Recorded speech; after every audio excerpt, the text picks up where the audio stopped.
मला माहित नाही ते काय आहे, पण मला माझ्या लग्नात आनंद मिळत नाहीये. तर आनंदाचे असे काही घटक आहेत का जे एका दीर्घकाळ टिकणाऱ्या आणि सर्वांसाठी यशस्वी ठरणाऱ्या लग्नाकडे नेऊ शकतील? जर तुम्ही आतून आनंदी नसाल तर कोणताही पुरुष किंवा स्त्री तुमच्या आयुष्यात येऊन तुम्हाला आनंदी करू शकत नाही. असं कधीच घडणार नाही. त्यामुळे प्रेम ही अशी गोष्ट नाही जी खरं तर एक पुरुष आणि स्त्री किंवा मुलगा आणि मुलगी यांच्यातली असते. ते खरं प्रेम नाहीच. प्रेम हे केवळ आध्यात्मिक मनाचंच क्षेत्र आहे. सोलमेट नावाचं काही नसतं. लग्नाची संस्था ही एक उपयुक्त संस्था आहे जी तुम्हाला एक बॉडीमेट देण्यासाठी बनवली गेली आहे. आणि मी याला उपयुक्त म्हणतोय कारण जर लग्नाची संस्था नसेल तर आपल्यातील पशु अनियंत्रित होण्याची शक्यता नक्कीच आहे. समस्या जोडीदारामध्ये नाही आहे. समस्या आता आचार्यजी, सांसारिक जगात राहणारे आपल्यासारखे अनेक मानव आपल्या आयुष्यातील मोठा काळ विवाहित व्यक्ती म्हणून घालवतात. आणि मी असं ऐकलंय की अनेक लोकांना नेमकं काय चुकतंय हे सांगता येत नाही. ते नेहमी येऊन म्हणतात की काहीतरी कमी आहे, मला माहित नाही ते काय आहे, पण मला माझ्या लग्नात आनंद मिळत नाहीये. आणि आपण हळूहळू घटस्फोटाला एक सोपा मार्ग मानण्याकडे झुकू लागलो आहोत. कारण प्रत्येक जण म्हणतो की तुम्हाला एखाद्या टॉक्सिक नात्यात राहण्याची गरज नाही. तर आनंदाचे असे काही घटक आहेत का जे एका दीर्घकाळ टिकणाऱ्या आणि सर्वांसाठी यशस्वी ठरणाऱ्या लग्नाकडे नेऊ शकतील? कोणासाठी उपयोगी पडेल असं काही असतं का? लग्नाचा बाजूला ठेवा. अशी कोणती गोष्ट आहे का ज्याने माणूस समाधानी असतो? जेव्हा एखादी व्यक्ती येऊन म्हणते की मी माझ्या जोडीदारासोबत आनंदी नाही आहे, तर ही व्यक्ती स्वतःच्या गाडीसोबत, घराच्या भिंतींवर, नोकरीवर, चपलांवर, मित्रांवर किंवा पालकांवर तरी आनंदी आहे का? ही व्यक्ती स्वतःवर तरी खुश आहे का? समस्या जोडीदाराची नाहीये. समस्या त्या अवास्तव अपेक्षांची आहे ज्या आपण लग्नासारख्या व्यवस्थेबद्दल मनात बाळगतो.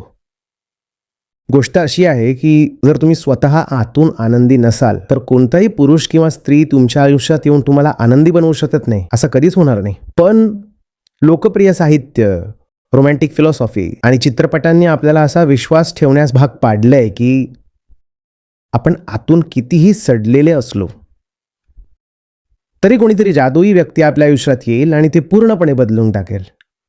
आता असं तर होऊ शकत नाही. ज्या माणसाला हेच समजत नाहीये की त्याची पत्नी त्याला हवं ते का देऊ शकत नाहीये, तो जेव्हा आमच्याकडे येतो आणि म्हणतो की माझी स्थिती आहे, तर मी त्याला विचारीन अशी कोणतीही गोष्ट आहे का जी तुला आनंद देते? बायको तर लांबच राहिली, पत्नी येण्याआधी तू आधीच 25-30 वर्षे जगला होतास ना. तेव्हा तुझ्या आयुष्याचा दर्जा काय होता? तू सुखात होतास का? ठीक आहे, तुला घटस्फोट हवा आहे, घे. आता मला सांग, घटस्फोटानंतर तू समाधानी आहेस का? तू अजूनही समाधानी नाहीस. लग्नाआधी तू समाधानी नव्हतास, लग्नानंतर तू सुखी नाहीस. आणि या दोघांच्या मध्ये लग्न नावाचा हे मृगजळ आहे. हे कसं काय यशस्वी होणार? तर कोणतंच लग्न कधीच यशस्वी होऊ शकत नाही. लग्नाची व्यवस्था ही अतिशय व्यावहारिक गोष्ट आहे. आपण प्राणी आहोत आणि जर पुरुष आणि स्त्री धर्माच्या आणि कायद्याच्या मार्गाने एका नात्यात बांधले गेले नाही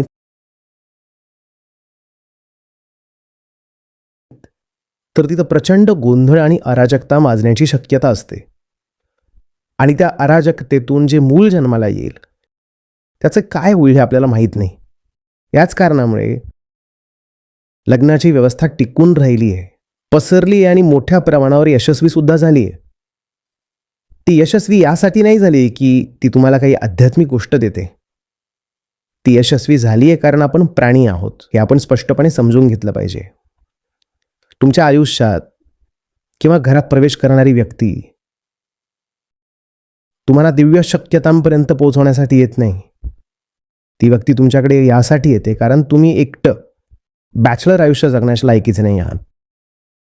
तुमच्याकडे तशी अंतर्गत शिस्त नाही आहे. आणि या गोष्टीशी मी सहमत आहे. जेव्हा लोक येतात आणि म्हणतात जर प्रत्येक जण लग्न न करता राहू लागला तर समाज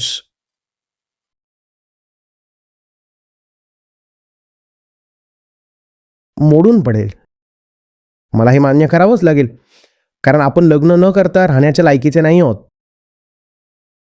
लग्न न करता राहणं ही एक मोठी उपलब्धी आहे. लग्न न करता राहणं ही एक अशी अवस्था आहे जी तुम्हाला मिळवावी लागते. तुम्ही जन्मतः बॅचलर नसता, तुम्ही जन्मतः विवाहितच असता. बॅचलरहूड ही अशी गोष्ट आहे जी तुम्हाला कमवावी लागते. अगदी 2 महिन्यांचं बाळ सुद्धा खरं तर विवाहितच असतं, कारण त्याचं रीतसर लग्न झालेलं नसेल, त्याला एखादी ठराविक पत्नी नसेल, पण ते मूल एकटं असतं आणि नेहमी सोबत शोधत असतं. आणि वासनेची आणि अंध लैंगिकतेची बीजं त्याच्या शरीरात आधीपासूनच रुजलेली असतात. त्या अर्थाने ते मूल 2 महिन्यांच्या वयातही विवाहितच असतं. म्हणूनच माणसाला आध्यात्मिक प्रक्रियेद्वारे अविवाहित व्हावं लागतं. आणि याला शास्त्रामध्ये दुसरा जन्म घेणं म्हणजेच द्विज म्हटलं गेलंय. दुसरा जन्म नाही, तो दुसरा जन्म नाही, तो तर प्रत्यक्षात घटस्फोट आहे. ज्याला तुम्ही दुसरा जन्म घेणं म्हणता तो प्रत्यक्षात त्या पत्नीपासून घेतलेला घटस्फोट असतो, जिचा भार तुम्ही आईच्या गर्भातून वाहून आणत आहात. आईच्या गर्भातून आपण ज्या पत्नीचा भार वाहून आणतो तिचं नाव काय आहे? प्रकृती. तर आपल्याकडे आधीपासूनच एक पत्नी आहे आणि सर्व स्त्रियांकडे आधीपासूनच एक पती आहे. जसं आपण जन्माला येतो तेव्हा आपण पत्नी घेऊनच या जगात येतो. आपण जुळे म्हणून जन्माला येतो, जोडपे म्हणून जन्माला येतो. मी जन्माला आलोय आणि माझी पत्नीही जन्माला आली आहे. मी कोण आहे? मी पुरुष आहे आणि ती प्रकृती आहे. तसंच सर्व स्त्रियाही पतीसोबतच जन्माला येतात. गोष्ट आहे घटस्फोट घेण्याची. तर सर्व अध्यात्म ही कोणत्या ना कोणत्या प्रकारे यशस्वी घटस्फोट घेण्याची कला आहे. तुम्ही योग्य रीतीने घटस्फोट घेऊ शकता का? आणि जेव्हा तुम्ही तो घटस्फोट मिळवता तेव्हा त्या घटस्फोटाला शास्त्रीय भाषेत पुरुष आणि प्रकृतीमधील वेगळेपण म्हणतं. हा घटस्फोट म्हणजे साक्षीभाव असण्याचं दुसरं नाव आहे, किंवा तटस्थपणे पाहणे, कोणत्याही सहभागाशिवाय पाहणे, हेच त्या घटस्फोटाचं नाव आहे. तर ही खूप कठीण गोष्ट आहे. आपल्यापैकी बरेच जण हे आव्हान स्वीकारायला सुद्धा तयार नसतात आणि आपण ते स्वीकारायला तयार नसल्यामुळेच आपल्या नशिबात पुन्हा लग्न करणं लिहिलेलं असतं. तर लग्न ही एक आवश्यक शिक्षा आहे. का? कारण लग्न हे तुम्ही तुमच्या जन्मापासून ज्या स्थितीत आहात त्याचंच एक प्रकटीकरण आहे. पत्नी तिथं आहे पण ती दिसत नाही. बाळ फक्त 2 महिन्यांचं आहे त्यामुळे पत्नी दिसत नाही. जेव्हा त्या मुलाचं रीतसर लग्न होतं तेव्हा पत्नी दिसू लागते. आता तुम्ही म्हणू शकता की ही पत्नी आहे, पण पत्नी नेहमीच तिथे होती. पत्नी मनात होती. ते मूल नेहमीच विवाहित होतं. लोक म्हणतात मला आधीच प्रेम झालंय, फक्त आता मी मुलगी शोधतोय. आजकालच्या बहुतांश तरुणांची हीच अवस्था आहे. तसंच प्रत्येकजण आधीपासूनच विवाहित असतो, फक्त त्यांना पत्नीचा चेहरा, नाव आणि शरीर माहीत नसतं. आणि या उलट तुम्ही याकडे स्त्रीच्या दृष्टिकोनातूनही पाहू शकता, तरी गोष्ट तीच राहील. तर आपल्याला लग्नाविषयी अतिशय अस्पष्ट समज आहे आणि म्हणूनच आपल्याला लग्नाकडून खूप अवास्तव अपेक्षा असतात. आपण स्वतःला ओळखत नाही आणि म्हणूनच आपल्याला लग्न काय आहे हे माहीत नसतं. आणि म्हणूनच आपण लग्नाकडून अत्यंत भयानक आणि हास्यास्पद अपेक्षा ठेवतो. भयानक आणि हास्यास्पद अपेक्षा ठेवतो. आणि मग आपण म्हणतो अरे मीच तो दुर्दैवी माणूस आहे ज्याची पत्नी किंवा नवरा माझ्या अपेक्षा पूर्ण करू शकला नाही. तर दुसरीकडे तो जोडीदारही अगदी नेमकी हीच गोष्ट बोलत असतो. तर जेव्हा आध्यात्मिक उद्दिष्टाचा विचार येतो तेव्हा लग्नाची व्यवस्था आध्यात्मिक उद्दिष्ट ठेवण्यासाठी बनवलेलीच नाहीये. हे कृपया अगदी स्पष्टपणे समजून घ्या. सोलमेट नावाची कोणतीही गोष्ट नसते. सोलमेट नावाची गोष्टच अस्तित्वात नसते. लग्नाची व्यवस्था ही एक उपयुक्त व्यवस्था आहे जी तुम्हाला बॉडीमेट देण्यासाठी बनवली गेली आहे.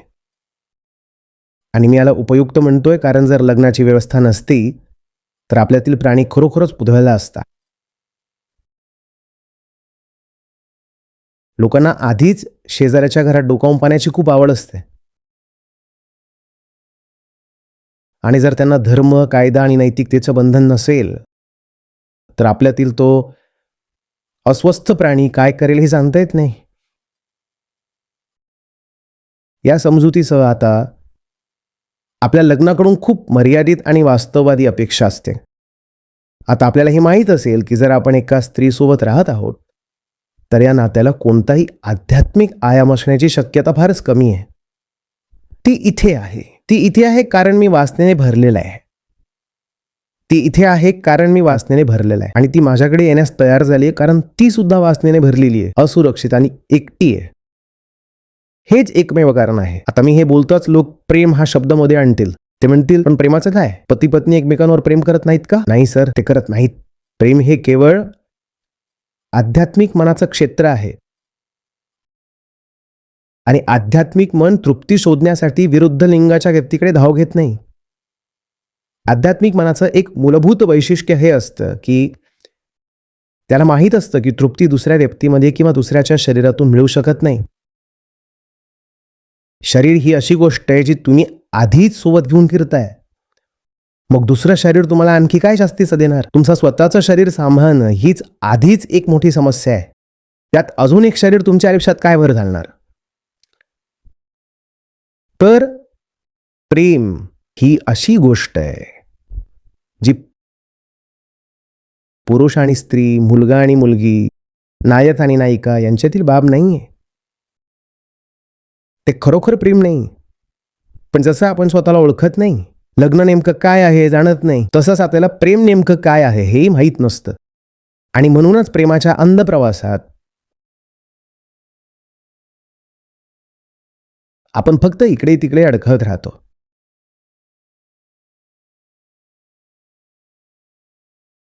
कसे बसे जगत राहतो, पुढे सरकत राहतो, काही माहीत नसताना. एकदा लग्न करतो, दुसऱ्यांदा करतो, तिसऱ्यांदा करतो आणि मग कधी बनतो? कारण आता तुमच्याकडे इतरांना भुरळ पाडण्यासाठी आणि बिघडवण्यासाठी पुरेसा अनुभव आलेला असतो. आणि मग तुम्ही खूप काही बोलू शकता की अरे मी खूप मोठा प्रेमी होतो, फक्त नशिबाने मला साथ दिली नाही. आणि खरी गोष्ट अशी आहे की मुळात आध्यात्मिक आधाराशिवाय माणूस सर्व प्रकारचे मूर्खपणाचे निर्णय घेत राहील.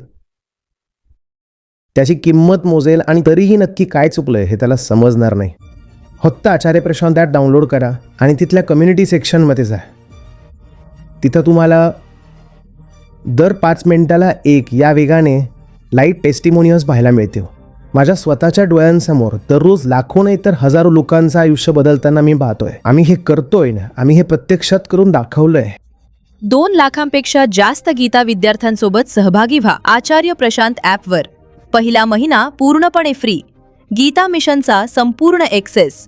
ॲपवर तुम्हाला मिळतील नियमित लाईव्ह सत्र, प्रत्येक दिवशी आचार्य प्रशांत यांचे विशेष संवाद, गीता कम्युनिटीचा ॲक्सेस, गीता परीक्षा, निवडक बातम्या, ऑडिओ बुक्स, कोट्स आणि बरेच काही.